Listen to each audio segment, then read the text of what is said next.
What's up, Kansas City? This is Jack Johnson from Sports Radio 810 WHB, now joined by Miles Schnaer of Crown Automotive in Lawrence and author of Take the Crown. Miles, thanks for coming on this show today. Thank you, Jack. Thanks for having me. I really appreciate it. We've got a long-standing association with 810, and so when you guys allow me to be on your radio station, I really appreciate it because a lot of people listen to you.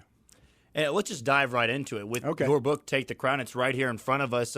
I wanted to ask you to start it off with what's the inspiration? You know, when you're working in this type of business and you get this idea of, I want to write a book, I want to go in this certain direction. Where did it start from? Where does it come from when you write a book like this? Well, it's pretty obvious I didn't wake up one morning and say I want to be an author. This is a culmination of my life, and the good things, the bad things, and the ugly things at points in time. But I grew up in a very Orthodox Jewish family in Kansas City, and they taught us the values of life, that if you do the right thing, you'll be rewarded for it. You know, my family's heard that a lot. My employees have heard that a lot, and that's true. No matter what you do in life, is if you do the right thing, you have a conscience. We were raised as kids to I have two sisters that are pictures are in the book, but we just try to do the right thing, and then taking care of customers, and you have repeat customers. It all comes back to you do the right thing, and the inspiration for the book really didn't come from me just wanting to write a book. Bob Snodgrass is a friend of mine. He's a book publisher here in Kansas City, Ascent Books. He's written a lot of books, sports related more than anything.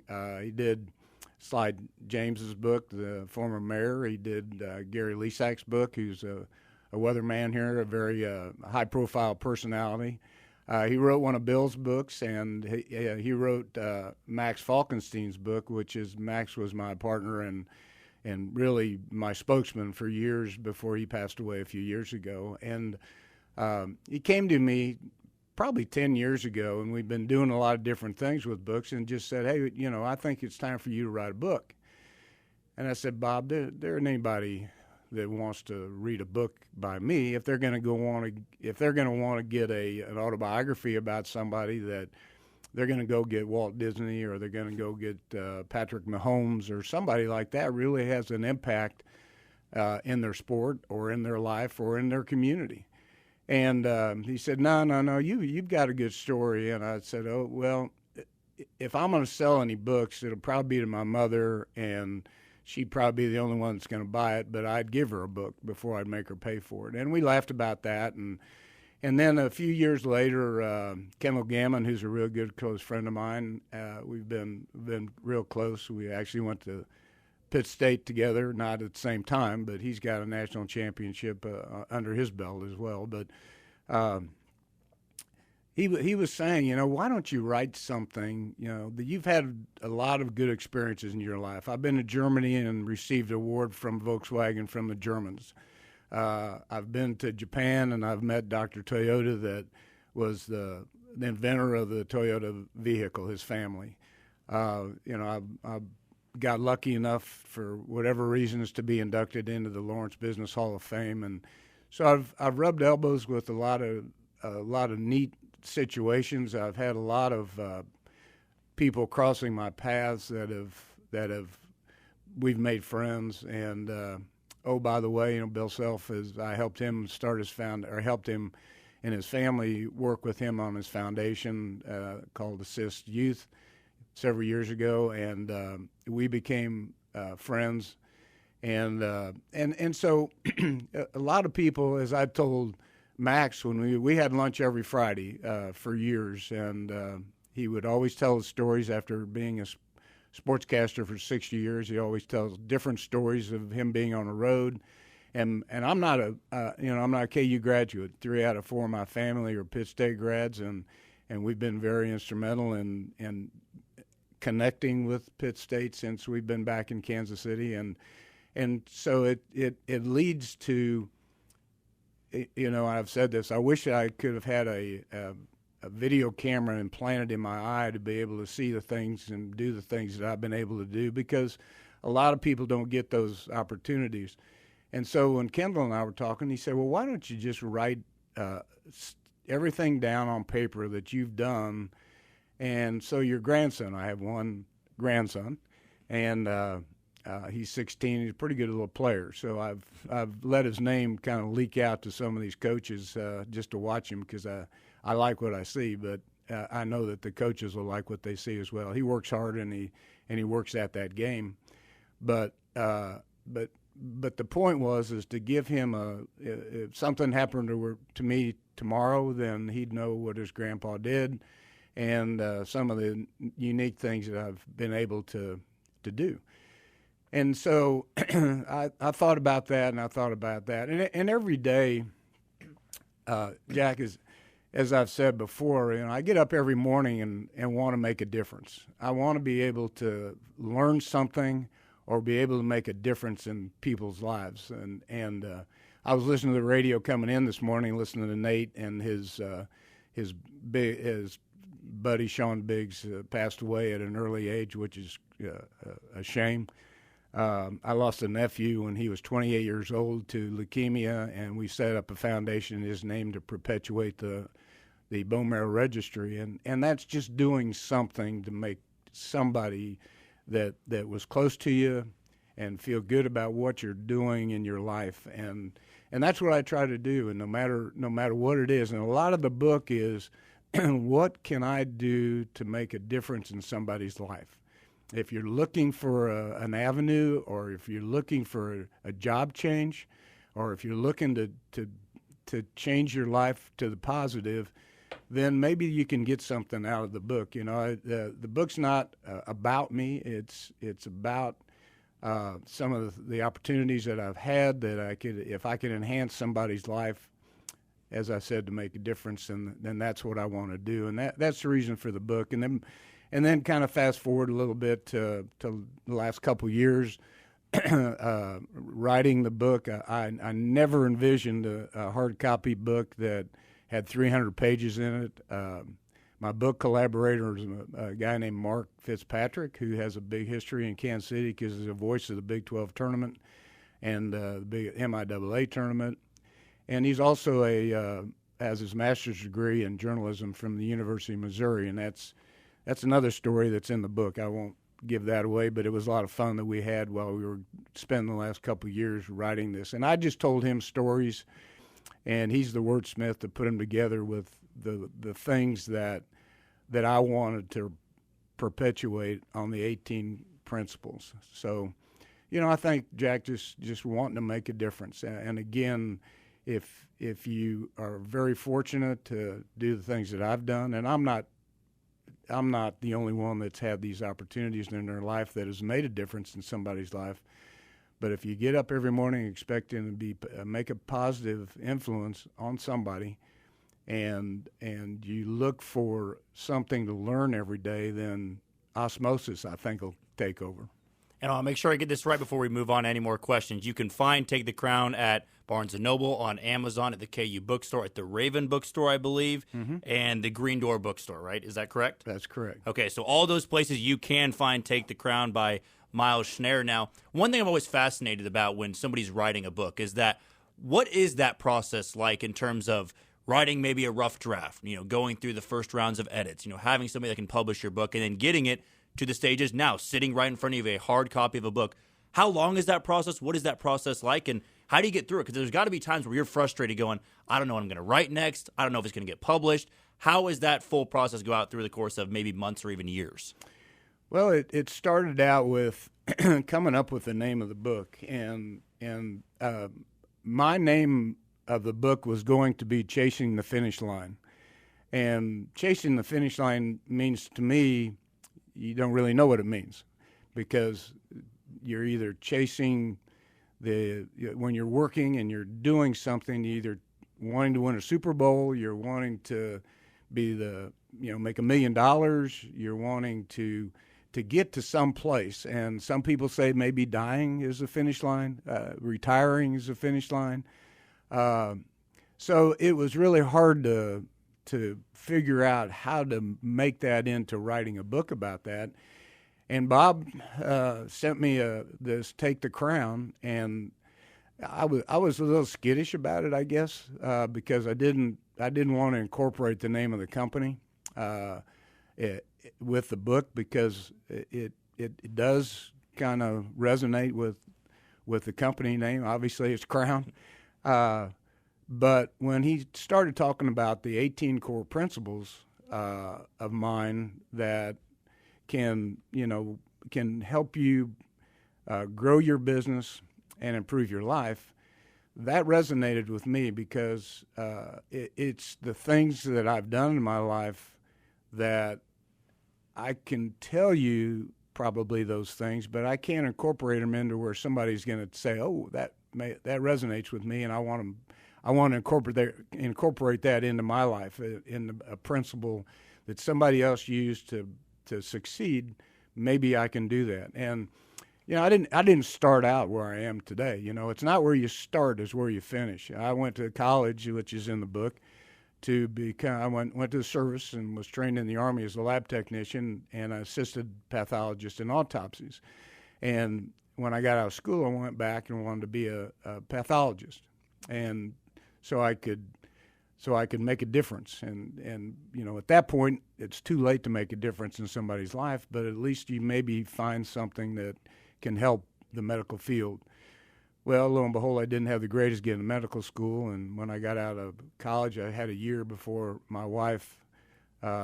Next week will be, actually the 6th, which is 4 days from today. We'll be married 50 years, and thank God.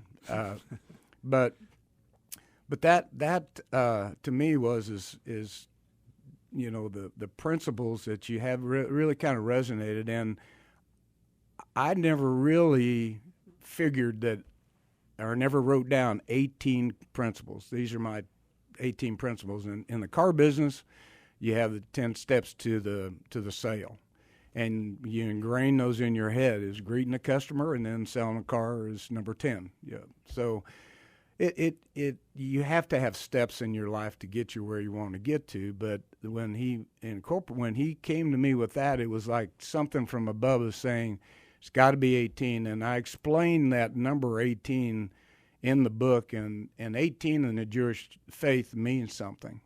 It means life.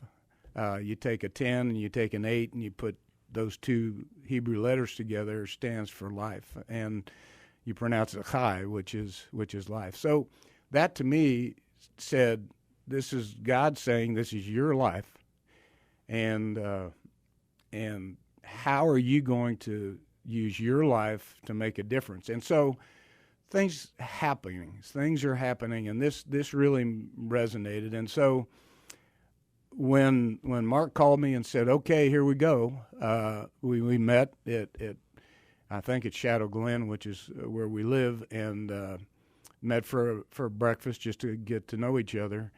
And you need to list the 18 core principles, or what your core principles are. And I said, well, I don't know what they are. I get up every morning and I go to work, and I have my day planned. I work with department heads. I started selling cars after I got out of college, and that's in the book. And I'm going to say that a lot by saying it's in the book, and I don't want to say everything that somebody's going to rightfully so spend $25 for the book, but it's pretty interesting the way it went. But meeting Mark, and he and I hit it off, what he had done in his life, and I think the connection between KU and MU was kind of a little synergy there, and we have that also is in the book.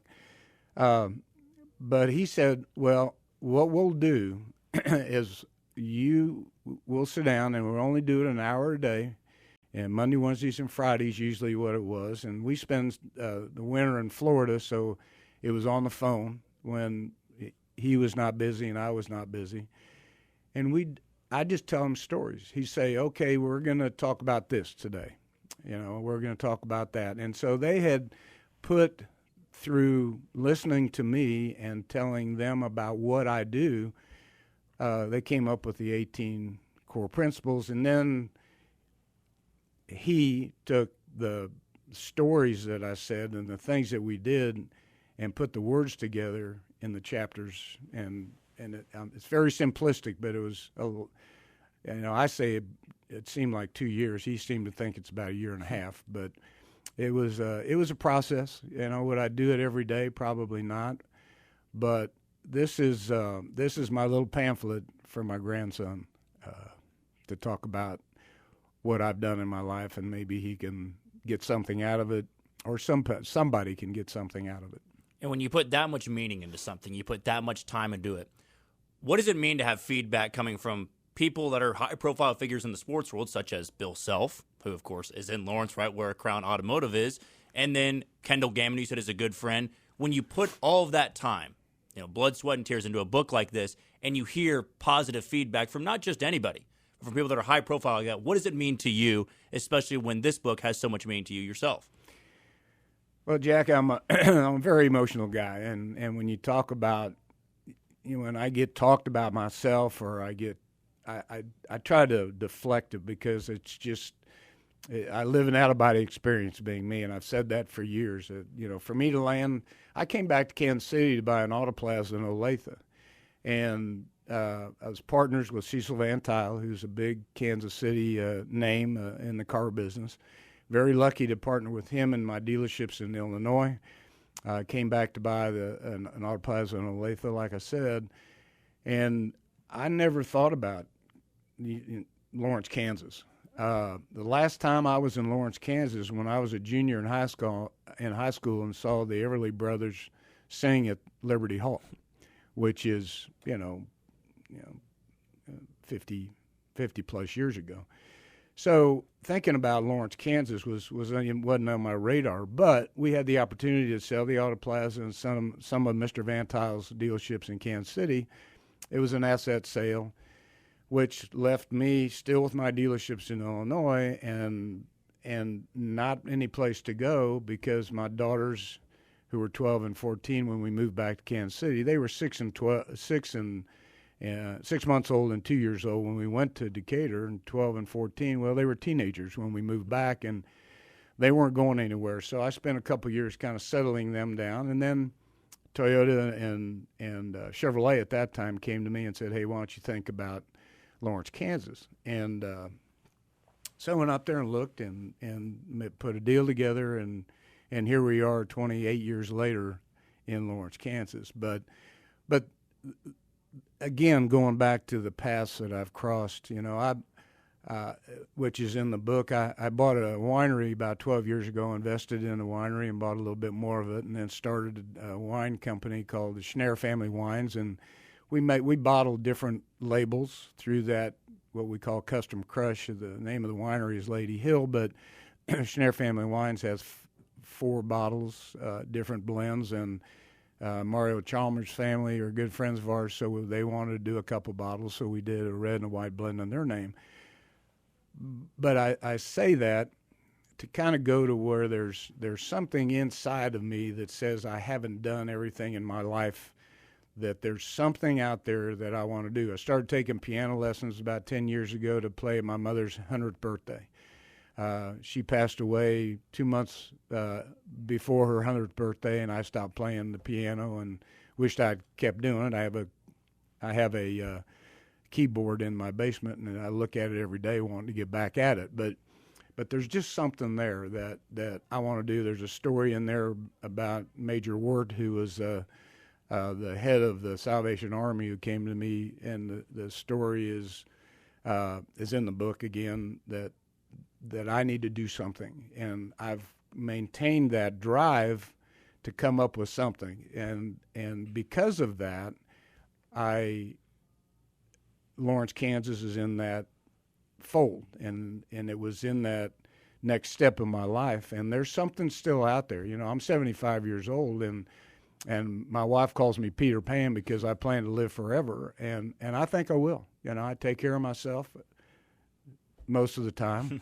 And so I want to live a lot longer to be able to accomplish something. My first goal was to give my grandson his first set of keys for a car. So I did that last year, and now it's a lot more things. He told me a story. This is public now, but we spent a couple hours together in a car going down to Pitt State to meet Peyton Manning. He spoke at the Bicknell Center down there. So as a 16-year-old, he's obviously into playing games on his phone. I said, Maddox, put your phone in the glove box. We're going to talk.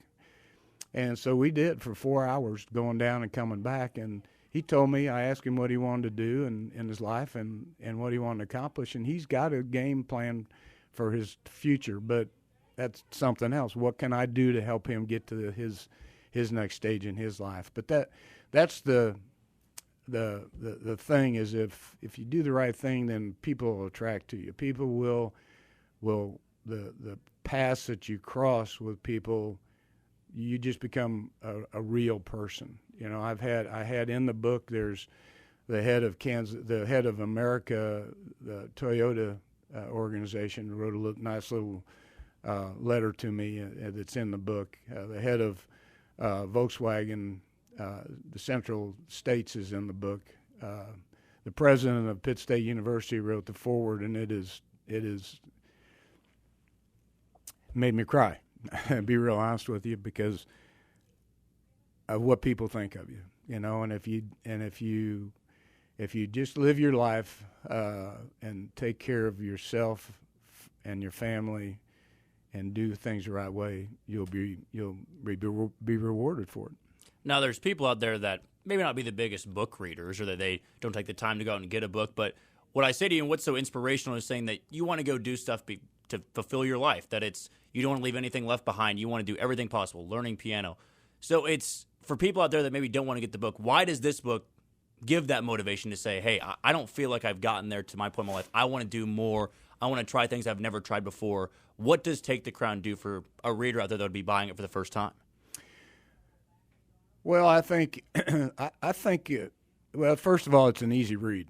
You know, you're not reading a novel that, you know. I read a lot of books, and there are some that you can really get into that you can't put down, and it's like those Netflix movies that have different segments of them. You go from 1 hour to the next hour, and you can't go to sleep. You know, I've stayed up till 3 or 4 o'clock in the morning watching Ozark. Yeah, because that was all of us.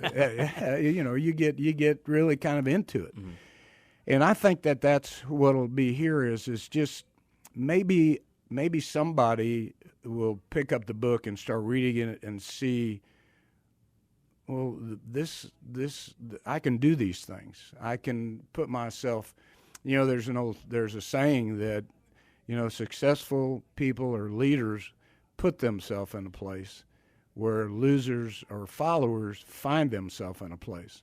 So if somebody can put themselves in my shoes, for instance, which are not big shoes to follow, believe me, then maybe that's the difference. And because the book is so easy to flow and easy to read and it's interesting, you know, people that are going to read the book, the thing that I really am excited about is people that know me are going to read the book and say, well, I was there with him when he did that, or I went to Scotland and played golf with him, and we did this, and there's some sidebars to that are in here that are interesting. And the people that don't know me and don't know the story of my life, they'll read a little bit about it, but it's not really, you know, that I won. You know, I'm not a Hall of Fame sports guy on TV every Saturday or Sunday. You know, I didn't do that. But there may be something that will resonate with somebody that say, well, if he can do that, I can do that. And that's what my hope is somebody that maybe is just buying the book based on what we're talking about today, and say, well, you know, maybe there's something I need to do, or there's something that this book will take me there. And we've had some pretty good reviews that have come through Amazon, and if somebody does buy the book, I would appreciate a review, because I think it tells what people get out of it, and it tells me that I did the right thing by doing the book. So I just hope that if I can make a difference, if somebody picks up the book and they find something, whatever it might be, then it'll be a success for me. And last thing I want to ask you here, because, you know, we're not going to give too much of the book here, but I do want to ask you one thing about one of the core principles of itch, I believe that I read in the press release there, of course. But explain a little bit to the listeners and those watching out there of what that means to you, how you came up with it in your book, Take the Crown. Well, I think it as I mentioned before, there's a hole in my heart for something, and it's and when you have something an itch that you need to scratch, that's how I came with the itch, and it's an acronym for intensity, tenacity, curiosity, and humility, and those are 4 easy terms, but they go through my mind pretty quickly. But it all has to do with, I think, that there's more to life. And if you take the intensity, for instance, and in intensity you have a candle that shines one light. If you put 2 candles together, your intensity increases. And if you put a whole bunch of candles together, the intensity gets bigger and gets bigger and bigger. Well, you can relate that to being involved in a philanthropic organization. One person can only do so much, but if you would put 2 people together, 4 people together, 8 people together, whatever it is, the intensity increases. And so, I at the breakfast the other day when Bill was introducing me and was there, his team this year created that intensity. That one player stepped up, the second player saw that player was stepping up, and he wanted to get into the intensity part of it. So you got 5 players with the same intensity running down the court at the same time. Good things happen. The tenacity is finding a way to succeed. You just get up and you go, and that becomes a drive inside of you. The curiosity part of it is not accepting circumstances without questioning.